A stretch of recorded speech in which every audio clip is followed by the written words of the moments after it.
संत महाराज गए स्नान करने। अब वो जो व्यक्ति था उसके मन में और अकुलाहट पारसमणि के लिए, और संत की गैर हाजिरी में उसने सारी झोपड़ी छान ली, लेकिन कहीं भी पारसमणि नहीं मिला। महात्मा जी वापस आए, उन्होंने पूछा, अरे इतना भी धीरज नहीं रखा, तुझे बोला था आऊंगा स्नान करके तब दूंगा। व्यक्ति ने कहा, महाराज वो तो बात सही, लेकिन रखी कहाँ है? जब वो लोहे की डिबिया है ना, उसमें रखी हुई है। और उस व्यक्ति के मन में प्रश्न उठा कि ये पारसमणि नकली तो नहीं, क्योंकि अगर लोहे की डिबिया में रखी है तो उसको तो सोने की होनी चाहिए, पारसमणि टिक नहीं सकता। महात्मा ने कहा, तुम लेके आओ उसको। वो लेकर आया महाराज, और कहा इसको खोलो, और खोल के देखा तो वो पारसमणि एक गुदड़ी में रखी हुई थी। एक गुदड़ी में वो पारसमणि रखी थी, तो स्पर्श नहीं हुआ लोहे का, तो वो सोना नहीं बना। इस कथानक का हमारे जीवन से क्या उद्देश्य है? हम भी और परमात्मा दोनों एक स्थान पर बैठे हुए हैं, लेकिन हमारे बीच में जो गुदड़ी है वह है वासना की, वह है अहंता की, वह है ममता की, और इस कारण हम परमात्मा को नहीं पहचान पाते। ये जब अहंता ममता दूर होगी नारायण, तभी तो हम परमात्मा को पहचान पाएंगे। उसके लिए क्या करना है? बोले जहां देखो बस मेरा गोविंद नजर आए, जित देखूं तित श्याम मई, नजर ऐसी हो जाए। जिसे आंखें खुदा ने दी वो पत्थर में खुदा देखे, कि जिसका दिल ही पत्थर है भला पत्थर में क्या देखे। जिसे आंख भगवान ने दी उससे सब में हर, अरे भक्ति मिली गोपियों की महाराज, क्या गजब की भक्ति थी। जहां नजरे जाती मेरा श्याम सलोना नजर आता। लाली मेरे लाल की जित देखूं तित लाल, लाली देखन में गई मैं भी हो गई लाल। जहां नजर जाए मेरा सांवरा सरोवर। सोनकादी ने पूछा कि व्यास जी ने ये भागवत की रचना क्यों की, किस अभिप्राय से की? इसकी थोड़ा कथा हमें सुनाइए ना। तो महाराज अब सूत जी महाराज कहने लगे, द्वापरे समुन प्राप्ते तीर्थये युग पर्यये, जाता पराशराध्योगी वासव्याम कलयो हरे। श्रवण करो, द्वापर युग की समाप्ति का समय था। अब आप कभी बद्रीनाथ गए हैं ना, तो बद्रीनाथ जाते समय केशव प्रयाग पड़ता है एक जगह। 5 प्रयाग हैं। जब बद्रीनाथ आप निकलेंगे ऋषिकेश से, तो आपको मार्ग में 5 प्रयाग मिलेंगे। प्रयाग का मतलब जहाँ 2 नदियों का सम्मेलन हो उसको प्रयाग कहते हैं। देव प्रयाग जाओ, उसके बाद कर्ण प्रयाग जाओ, केशव प्रयाग जाओ, ये सब प्रयाग बीच में पड़ते हैं। तो वहीं रास्ते में सरस्वती नदी के किनारे श्री व्यास जी का आश्रम। बद्रीनाथ कभी गए हैं तो व्यास जी का आश्रम आपको दिखेगा। गणेश गुफा के ऊपर ठीक व्यास जी का गुफा है, और वहीं पर सरस्वती का उद्गम स्थान भी है। वहाँ पर व्यास जी विराजमान थे। तो उनको कलयुग में 6000 वर्ष बाद क्या होगा ये दिखाई देता था। ऐसे तपस्वी संत थे। तो उन्होंने क्या देखा, अरे कलयुग के मनुष्य तो मंद बुद्धि वाले होंगे, भगवान का भजन नहीं करेंगे। तो इसलिए उन्होंने वेद का विभाजन किया। वेद का विभाजन किया और 4 वेद बनाए। लेकिन वेद तो बना दिए, इसको पढ़ने का अधिकार सबको नहीं। स्त्री सूत्र द्विज बंधु नाम त्रयी न सूत्री गोचरा, ये वेद के अधिकार नहीं, इसलिए इनको भी लाभ मिले। क्या करें? बोला पंचम वेद स्वरूप महाभारत की रचना की। ये महाभारत 5वां वेद है, ये समाज शास्त्र है, हमें जीने की कला सिखाता है। हमें कैसा व्यवहार समाज में करना चाहिए, हमारी वाणी से किसी के प्रति कटु शब्द ना निकले। ये महाभारत क्यों हुई? एक शब्द के कारण ही तो हुई। अंधे के अंधे, पूरा महाभारत ना जाने कितनी लाशें बिछी। तो महाभारत हमें ये व्यवहार करना सिखाता है कि किसी के साथ कैसा व्यवहार करना चाहिए। महाभारत लिख दी, पुराण लिख दी, लेकिन अभी तक मन को संतोष नहीं मिला। कि क्यों नहीं मेरे मन को संतोष मिला, क्या कमी रह गई मेरे अवतार में। ऐसा चल रहा था हमारा कि कहते हैं उसी समय नारद जी आए और नारद जी ने व्यास जी को प्रणाम किया। पाराशर्य महाभाग भवता कच्चिदात्मनो पारितोष्यति शारीरा आत्मा मानस एव वा। हे पराशर नंदन, आपको मैं प्रणाम करता हूँ, और तो सब ठीक है, लेकिन आपके मुखमंडल पे उदासी क्यों। व्यास जी ने कहा ऐसी ऐसी बात है कि मैं महाभारत लिखा, मैंने वेदों का विभाजन किया, लेकिन मन को संतोष नहीं मिल रहा है। आहा, नारद जी ने क्या अद्भुत बात कही। नारद जी कहते हैं केवल ज्ञान से भगवान की प्राप्ति नहीं होती। हमें ज्ञान तो खूब है और हम भगवान की भक्ति ना करें तो फिर तो मुक्ति नहीं। एक बात बताएं, कई बार तो ये ज्ञान भी बुढ़ापे में धोखा दे जाता है। ज्ञान वो जो हमें भवसागर से पार ले जाए। इसलिए ज्ञान नहीं, कुछ उसमें भगवान की लीलाओं का गुणानुवाद करो, ऐसा कोई ग्रंथ लिखो। और इस बात को विश्वास दिलाने के लिए श्री नारद जी ने अपना पूर्व जन्म सुनाया। क्या गजब का पूर्व जन्म है। अहम पुरातीत भवे भवम मुने दास्या सुकाश्चाश्चिन भेदवादिना निरूपितो बालक एव योगिना शुश्रूषये प्राविश निर्विशिक्षताम। मैं पूर्व जन्म में एक दासी का बालक था। बड़ी गजब की कथा है नारद। मैं एक दासी का बालक था। मैं 5 वर्ष था कि मेरे पिता का शरीर छूट गया, देहांत हो गया। नारद जी कह रहे अब माँ कहीं बाई का काम करती, किसी के घर पे चौके का काम करती, 2-4 रोटी मिलती, 2-4 रुपया मिलता, उससे मेरा भी पोषण करती और अपना भी पोषण करती। और मैं तो कोल व्हील बालकों के साथ खेलता था।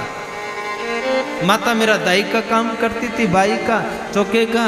तो एक दिन की बात है, हमारे गांव में संत महापुरुष आ गए। तो वहाँ के जो प्रधान थे उन्होंने कहा महाराज आप इसी गांव में चतुर्मास कर लीजिए ना। और मेरे लिए कहा कि इस बालक को, दासी का बालक है, ये तुम्हारी सेवा के लिए रख देते हैं, तुम्हारे चौके पर सो जाएगा, तुम्हारे साथ भोजन करेगा, तुम्हारी सेवा करेगा। नारद जी क्या दिव्य बात कह रहे हैं कि मुझे संतों का दर्शन ही नहीं, अभी तो उनकी सेवा करने का भी लाभ मिला। ये मेरे पुण्य जन्मों का उदय हुआ। अब मैं संतों की सेवा करता, संत जैसा कहते मैं वैसा करता जाता। मैं बहुत कम बोलता था। देखो ज़्यादा बोलना भी ना ये संतों को अच्छा नहीं लगता हमारा। और वाणी का बहुत दुरुपयोग होता है, शक्ति का बहुत दुरुपयोग होता है। गुरुजी ने मुझे मंत्र दिया, हरिनाम मंत्र दिया। अब मैं गुरुजी की सेवा करता। सुबह गुरुजी से पहले उठने से पहले मैं उनको फूल तुलसी आदि लाकर दे देता, उनकी जूठी पतले उठाता, सेवा करता। इस प्रकार मैंने 4 महीने तक जब सेवा की, एक दिन जब मैं गुरुजी का चतुर्मास हुआ तो गुरुजी तो अब जाने लगे। मेरे को तो बड़ा दुख हुआ कि गुरुजी मुझे छोड़कर मत जाइए, मैं तो आपका चेला हूँ, मुझे भी साथ में। तो गुरुजी ने विधाता का लेख पढ़ा और कहा कि नहीं, इस जन्म में नहीं, इस जन्म में तो माता का ऋणानुबंधी पुत्र है, अगले जन्म में तुझे हम ले चलेंगे। गुरुजी नहीं ले गए और मैं बहुत रोया, बहुत विलाप किया।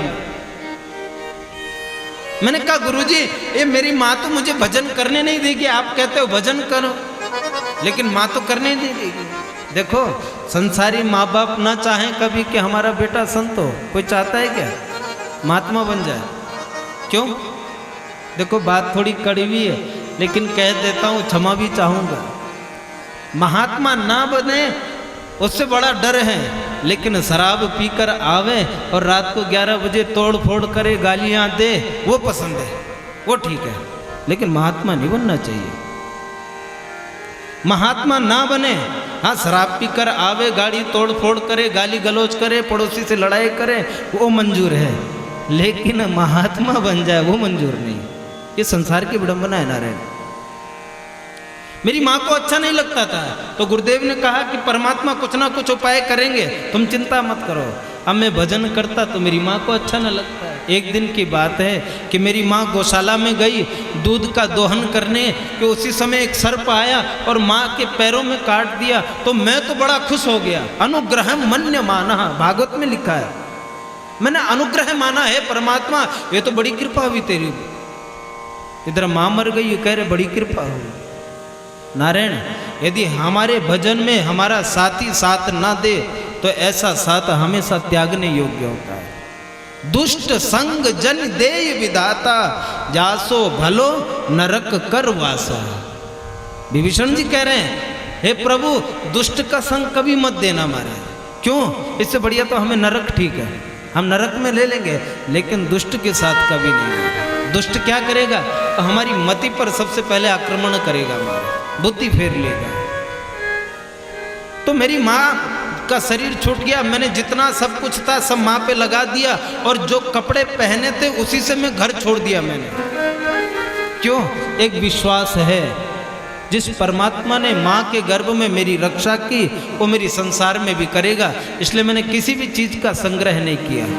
घर छोड़ दिया, भगवान का भजन किया, 12 वर्ष तक भगवान का भजन किया। एक दिन भगवान की बाँख की झांकी दिखाई दी, आंखें खोली तो अदृश्य हुआ, आकाशवाणी हुई कि नारद इस जन्म में भजन करो, अगले जन्म में मिलूंगा। और इस जन्म में देखो भगवान की क्या कृपा हुई कि मैं भगवान का पार्षद नारद बन के आया हूँ।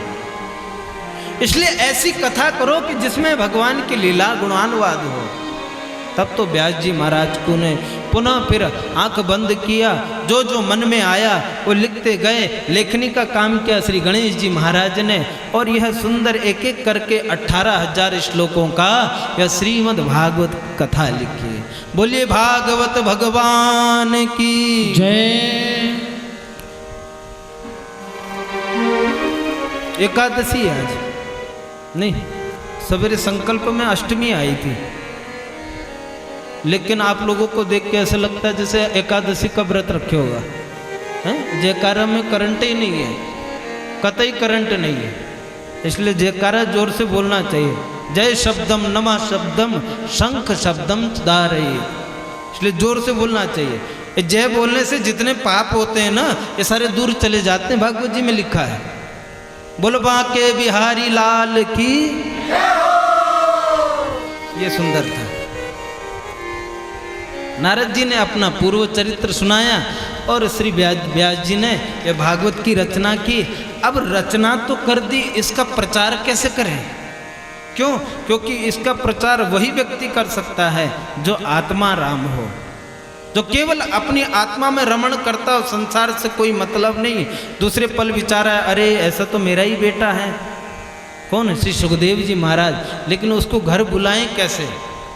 तो व्यास जी के शिष्यों ने, व्यास जी ने अपने शिष्यों को श्लोक गान सिखाया, 2 श्लोक सिखाए और कहा जहाँ पर सुखदेव समाधि लेने बैठे वहाँ पर तुम ये सुनाना। चले गए शिष्य महाराज। सुखदेव जी जहाँ पर समाधिस्थ होने जा रहे थे कि उसी समय महाराज व्यास जी के शिष्यों ने श्लोक गान किया। बरहा पीडम नटवर वपो कर्णयो कर्णिकारं बिभ्रद्वास कनक कपिशं वैजयन्तीं चमालां रन्ध्रान् वेणुराधर सुदया पूरयन् गोपवृन्दैर्वृन्दाभरणं स्वपदरमणं प्राविशद्गीतकीर्ति। बड़ा सुंदर इस श्लोक का भावार्थ है। बरहा पीडम नटवर वपुः, मेरे कन्हैया ने पीताम्बर धारण किया है। पीताम्बर धारण किया, कानों में पीले पीले कनेर के गुच्छ, मोर पर मुकुट, उस पर सुंदर मोर पंखी। आपने कभी नाटक देखा है? वो जो नाटककार होता है उसकी ड्रेस कितनी सुंदर लगती है महाराज, उससे भी लाख गुना मेरे कन्हैया की आज छवि दिखाई दे रही है। और उसके पीछे पीछे कन्हैया के गोप बालक उसकी लोक पावन गीत की गाथा गा रहे। आहा, ये वृंदावन सा सुंदर और वन कहाँ मिलेगा। जैसे ही सुना तो सुखदेव जी की तो समाधि उठ गई। इधर उधर देखा, अरे ये तो भगवान की बड़ी बांकी झांकी की बात कर रहे हैं।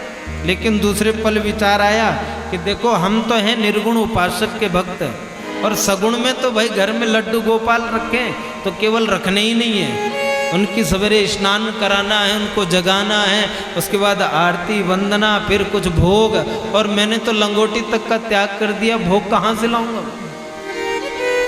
कहाँ से माखन मिश्री जुटाऊंगा। नहीं नहीं, अपना निर्गुण ही ठीक है, इसी का ध्यान करो। जैसे ही सोच रहे थे कि दूसरा श्लोक तो पुनः प्रारंभ कर दिया। अहो बकीयं स्तनकालकूटं जिघांसपाययदप्यसाध्वी लेभे गतिं धात्रिचितां ततोऽन्यं कब्बा दयालु शरणं व्रजेम। कम्बा दयालुं शरणं व्रजेम। जैसे ये सुना कि कहते हैं दूसरा श्लोक, इसमें भगवान की दीन वत्सलता का वर्णन किया गया। अहो, ये संस्कृत का वाक्य अहो माने कोई आश्चर्यजनक घटना हुई। अहो बकीयम, अरे बड़े आश्चर्य की बात है क्या कि बकीयम माने बकासुर की बहन। कौन? पूतना। ये बकासुर की बहन है। वो पूतना स्तनों में विष भर के आई और भगवान कृष्ण को मारने की इच्छा से। अहो बकीयम स्तन काल कूटम जिघान सया पायद प्रसादी लेभे गतिम धात्र चिताम ततोन्यम। लेकिन मेरे गोविंद ने उसको कौन सी गति दी जो किसी धाय को देनी चाहिए। मतलब जो यशोदा को गति प्राप्त हुई ना, वही गति मेरे गोविंद ने पूतना को भी प्राप्त की। तो कम वा दयालुम शरणम ब्रजेमा, उससे बड़ा दयालु इस संसार में कौन होगा महाराज। उस परमात्मा के सिवाय और किसकी शरण में जाए हम। जब दूसरा श्लोक सुना तो अब तो सुखदेव जी ने कहा बिल्कुल सही है। अब भागे भागे गए शिष्यों के पास, अरे भैया और सुनाओ, बहुत अच्छे लग रहे हैं। बोले महाराज हमारे पास तो दो ही हैं, और लेकिन और भी हैं। वो तो गोदाम व्यास जी के पास है, गोदाम की चाबी व्यास जी के पास है। अच्छा कितने हैं भैया? बोला 18,000 श्लोक हैं। आज तो महाराज है सुखदेव जी भी वापस अपने पिता से मिलने के लिए भागवत सीखने के लिए चले गए। सुखदेव जी यहाँ पर कहते हैं इसमें आश्चर्य की बात नहीं है, क्योंकि मेरे गोविंद के गुण ही इतने मधुर हैं कि सबको अपनी ओर आकर्षित कर लेते हैं महाराज। मेरी परमात्मा की लीला ही ऐसी है कि वो आत्मा राम क्यों ना हो, उसको भी अपनी ओर आकर्षित कर लेता है महाराज। ससंहिता भागवतीं कृत्वा अनुक्रम्यान चात्मना सुखमध्यापयामास निवर्तिं निरतं मुनि। ये भागवती ही ऐसी है महाराज, सबको अपनी ओर आकर्षित। जब सुखदेव जी ने दंडवत प्रणाम किया व्यास जी को, तो व्यास जी ने महाराज अपने हृदय से लगा लिया, अहो मेरा बालक आज कितने दिनों बाद वापस आया। सुखदेव जी ने कहा पिताजी मुझे अब भागवत की कथा मुझे भागवत की कथा सीखनी है। तो महाराज इस प्रकार वेद व्यास जी महाराज ने यह भागवत सर्वप्रथम सुखदेव जी को सुनाई महाराज।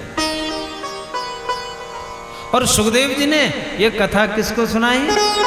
राजा परीक्षित को महाराज। बड़ा सुंदर वर्णन किया। और इसके बाद कहते हैं कि श्री शौनकादि ऋषियों ने कहा महाराज अब थोड़ा और आगे की कथा, परीक्षित के जन्म कर्म की कथा हमें श्रवण कराइए। परीक्षित का जन्म कैसे हुआ इसकी कथा थोड़ा और सुननी है। अब कथाएं तो बहुत है लेकिन समय कम है ना। तो कथा प्रारंभ की। यदा मृदे कौरव सृंजयान विरुदंडे धृतराष्ट्रपुत्र। श्रवण करो अब राजा परीक्षित के जन्म, क्योंकि परीक्षित जो है ना ये मुख्य श्रोता हैं। इसलिए इनके जन्म कर्म की कथा तो सुननी चाहिए। यदा मृदे कौरव सृंजयानाम, जब महाभारत का युद्ध संपूर्ण हो गया था तो केवल एक बचा कौरवों में से। वो कौन? वो था दुर्योधन, वो भी अधमरा। भीमसेन ने जांग पर गदा का प्रहार किया तो अधमरा था कि उसी समय कहते हैं अश्वत्थामा आया। अश्वत्थामा ने कहा मित्र तेरी अंतिम इच्छा कोई हो तो बताओ। अश्वत्थामा ने कहा कोई इच्छा हो बताओ। तो दुर्योधन ने कहा देखो इच्छा तो एक ही बची है बस। मेरे मन में एक ख्याल अभी तक आता है कि हम 100 भाई थे कौरव, जिसमें से 99 तो काल के ग्रास हो चुके हैं, केवल 100वां मैं बचा हूं। वो सब ठीक है, लेकिन हमें एक ही चिंता है कि 5 पांडव 5 थे। अरे 5 ना सही, एक का भी बाल बांका नहीं हुआ। तो मित्र तेरी क्या इच्छा है वो बताओ। बोला मित्र अगर तू अंतिम इच्छा कुछ देना चाहता है, अरे 5 पांडवों को नहीं तो कम से कम एक अर्जुन का मस्तक लाकर मुझे दे दे। देखो क्या इच्छा है। जाता कभी स्वभाव ना खल का। दुष्ट व्यक्ति का स्वभाव कभी सुधर नहीं सकता हमारा। एक आदमी कहता है कस्तूरी की क्यारी करी और केसर की बनी खाद और पानी दिया गुलाब का तो में प्याज का प्याज। क्योंकि जड़ ही वैसी है, मूल ही ऐसा, बीज ही प्याज का है। तो चाहे केसर की खाद बनाओ चाहे गुलाब जल सींचो, उसने होना ऐसे ही। दुष्ट व्यक्ति का स्वभाव कभी नहीं सुधर सकता हमारा। अंतिम बिल्कुल मरण आसन पर है, लेकिन क्या चाहता है कि एक को मार कर ले आओ। अश्वत्थामा कहने लगा तुम एक की बात करते हो मित्र, हम 5 का सिर तुम्हारे चरणों में डालते हैं। फिर क्या था हमारा, चल पड़ा। लेकिन ये काम कोई आसान काम नहीं है, पांडवों को मारना। क्या करें, जा रहा था तो उसने क्या देखा कि रात्रि का समय एक वृक्ष पर बहुत कौवे बैठे हुए हैं। इतने में एक उल्लू आया और उसने झपट्टा मारा, सारे कौवे उड़ गए। अरे ये बढ़िया न्याय है क्या कि रात में मैं वार करूंगा, जब सो जाएंगे तब इनके मस्तक काट दूंगा। आज कहते हैं द्वारिकाधीश सभी पांडवों को विजय उपलक्ष्य में सभी से कहा चलो आज गंगा के किनारे घूमने चलते हैं। पांडवों ने कितना विश्वास है महाराज, प्रश्नवाचक चिन्ह तक नहीं लगाते। हाँ कन्हैया जरूर चलेंगे। चलने लगे तो महाराज उनके जो 5 बेटा थे पांडवों के, उनसे भी कहा तो उन्होंने कहा नहीं नहीं हमको तो नींद आ रही है, तुम्हें जाना, जाओ। 5 पांडव भगवान के साथ चले गए और उनकी सेज पर 5 बालक लेट गए। अश्वत्थामा आया और तलवार लेकर 5 बालकों का शिरच्छेद कर दिया और लेकर गया महाराज सीधे दुर्योधन के पास। मित्र तुम एक की बात कर रहे थे, लो 5 का ले आया। जैसे ही महाराज दुर्योधन ने देखा तो वो तो अश्वत्थामा को कोसने लगा। अरे दुष्ट तूने क्या किया, हमारे वंश में कोई पानी देने वाला तक नहीं छोड़ा। इन बालकों से हमारा क्या दोष है। इधर महाराज जब द्रौपदी ने सेज पर देखा तो आज रक्त की नदी बह रही है। रुदन प्रारंभ हो गया कि मैंने ऐसे तो किसी का कुछ नहीं बिगाड़ा, किसने मेरे बालकों की हत्या कर दी, कौन निर्दयी था ऐसा। वापस जब कृष्ण अर्जुन सब वापस आए, अर्जुन ने देखा तो प्रतीत हो गया ये अश्वत्थामा का काम है। कृष्ण तुम रथ तैयार करो, आज मैं अश्वत्थामा को मार कर आऊंगा। रथ पर आरूढ़ हुए और चल पड़े महाराज कृष्ण। बंधक दोनों में ब्रह्मास्त्र का प्रयोग हुआ, ब्रह्मास्त्र शांत हुआ।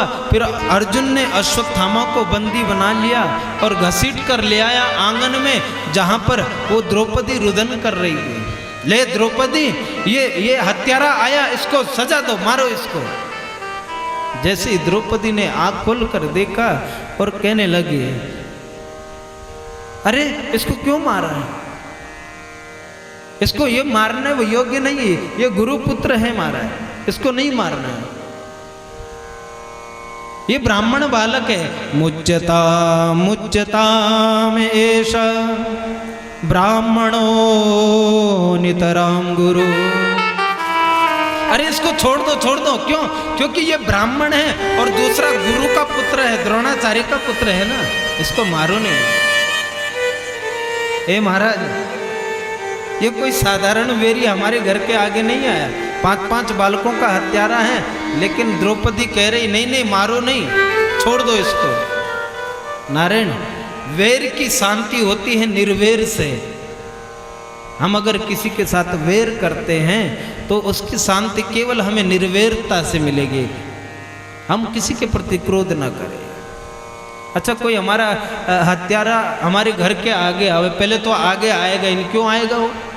आगे आएगा ही नहीं। और अगर आ भी गया हमारा दुश्मन, तो क्या हम उसको जय श्री कृष्ण कहेंगे? क्या कह देंगे? अरे जय श्री कृष्ण तो बाद में, पहले तैयार रहेंगे। लेकिन नहीं, द्रौपदी कहती ये ब्राह्मण बालक है, ये ब्राह्मण बालक।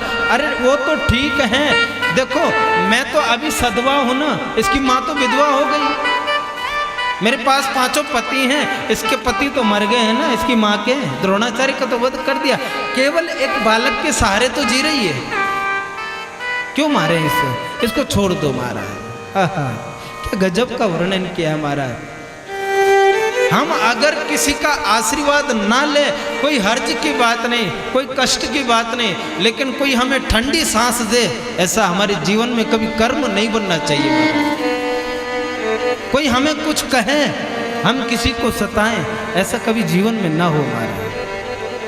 जो सताते हैं किसी बेजुर्म को, समझ लो उनका ठिकाना चंद्रो है। बहारे बाग दुनिया चंद रोज, किसी को सताना नहीं।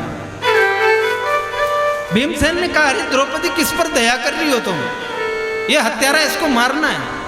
लेकिन द्रौपदी कहती नहीं नहीं, इसको मारना नहीं।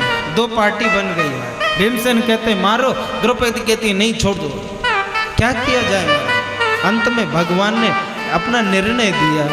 ब्रह्म बंधुर्न हंतव्य आतताई वधारण मयेवो भयमाम्नातं परिपायानुशासनम्।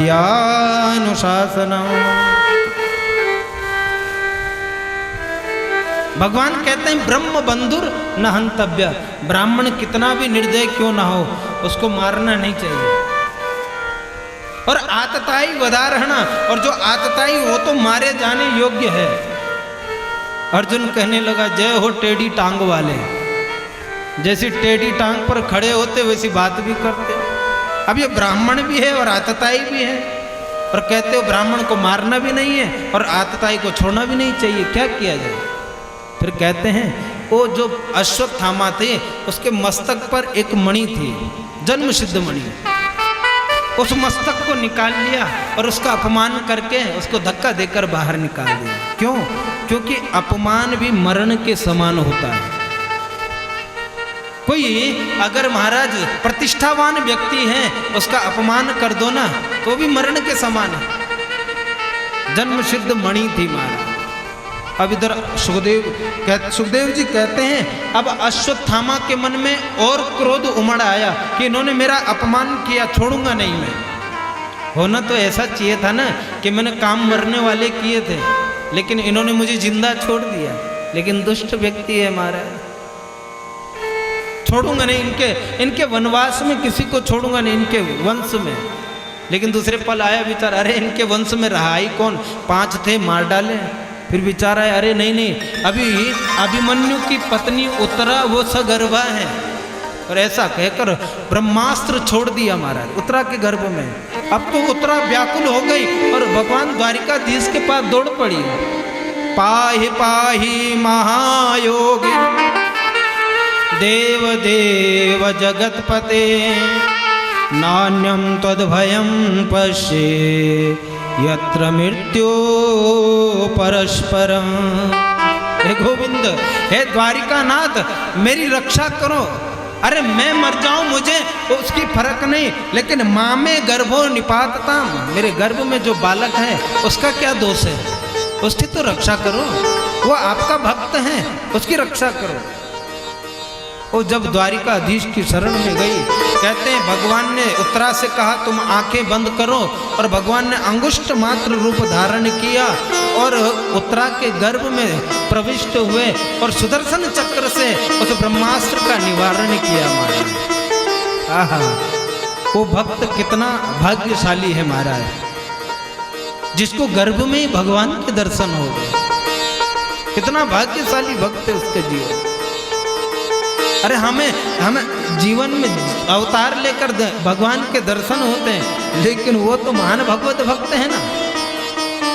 भगवान ने सुदर्शन चक्र से कहते हैं ब्रह्मास्त्र का निवारण किया। अब द्वारिका दिशा की ओर चल पड़े महाराज। जैसे सुना कुंती बुआ ने कि मेरे गोविंद आज जा रहे हैं द्वारिका, तो दिल भर आया। मार्ग में खड़ी हो गई जिस मार्ग से रथ जाना था, और प्रणाम करने लगी, भगवान की स्तुति करने लगी। नमः पंकज नाभाय, नमः पंकज मालिने, नमः पंकज नेत्राय, नमस्ते पंकजांग्रे। नमः पंकज नाभाय, जिनकी नाभि से कमल उत्पन्न हुआ, वो हरि भगवान नारायण ही तो है। नमः पंकज नेत्राय, जिनकी आंखें कमल के पुष्प के समान कोमल हैं, जिनके चरण कमल के पुष्प के समान कोमल हैं, ऐसे भगवान कमल नयन को मैं प्रणाम करती हूँ। अरे भगवान तो उतरे नीचे। अरे बुआ ये क्या कर रही हो, आज उल्टी गंगा क्यों बहा रही हो? कुंती जो है ना, वो द्वारिकाधीश की बुआ है। ये क्या उल्टी गंगा बहा रही? तो कुंती कहने लगी नहीं नहीं प्रभु, आज एक बात समझ में आया कि आप मेरे भतीजे नहीं, आप तो वो परम पिता परमात्मा हैं जिसको मैं आज तक भतीजा समझ रही थी। सुंदर स्तुति की बात। देखो जीवन में 3 बार स्तुति जरूर करनी चाहिए, सुखावसाने, दुखावसाने और देहावसाने। जब हमें ज़्यादा सुख मिले भगवान की स्तुति करें, जब हमारे जीवन में दुख आवे तो हमें भगवान की स्तुति करनी चाहिए। और इसका चरित्र है। अभी उत्तरा ने कौन सी स्थिति में भगवान की स्तुति की? जब दुख आया ना। कुंती किस स्थिति में भगवान की स्तुति कर रही? आज कुंती के पास सब कुछ है, सुखी है, लेकिन भगवान की स्तुति और देहावसाने वो भीष्म पितामह करेंगे। कुंती बुआ कहने लगी प्रभु आपने हमें कैसे कैसे संकटों से उबारा। अरे दुष्ट सुशासन दुशासन मेरी पुत्र वधू को राजसभा में लाया और कहा यह मेरी दासी, इसको निर्वस्त्र कर दो। और उस समय आपने लाज रखी थी। 10,000 का जितना बल होता है हाथियों का, उतना बल था दुशासन के अंदर। साड़ी खींचता गया, लेकिन जिसको मेरे प्रभु रखते हैं उसको दुनिया में कौन उगाड़ सकता है महाराज। सब लोग सोच में डूब गए। सारी विच नारी है कि नारी विच सारी है, सारी की ही नारी है या नारी की ही सारी है। बोले गुरुदेव भगवान की जय।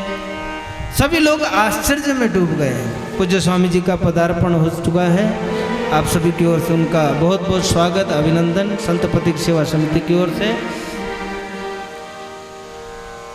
आपने ही मेरी कुल वधू की रक्षा की। नाथ आप हमारा त्याग करके ना जाओ ना। अच्छा आप जा रहे हैं तो एक वरदान तो देकर जाओ। और क्या गजब का वरदान मांगा है। विपदा संतु नाशश्वत तत्र तत्र जगद्गुरो भवतो दर्शनम यस्यात् अपुनर्भव दर्शनम। हे जगत गुरु हमारे जीवन में प्रतिक्षण विपदाएं आती रहे, क्योंकि विपद अवस्था में ही आपका स्मरण निश्चित रूप से होता है। देखो संपत्ति में हम भगवान को भूल जाते हैं और विपत्ति में हम गोविंद को याद करते हैं, इसलिए हमारी वो विपत्ति भी सच्ची संपत्ति हो जाती है जिस क्षण हमें भगवान का स्मरण हो जाता है। हनुमान जी कहते हैं कह हनुमंत विपति प्रभु सोई, जब तब सुमिरन भजन न होए। वो सबसे बड़ी विपत्ति है कौन सी? बोला जिस क्षण आपका भजन ना हो रघुनाथ, वो सबसे बड़ी है। और कबीरदास जी तो कहते हैं सुख के माथे सिल परे, सिल मने पत्थर, सुख के माथे सिल परे हरि हृदय ते जाए, बलिहारी व दुख के जो पल पल नाम जपा।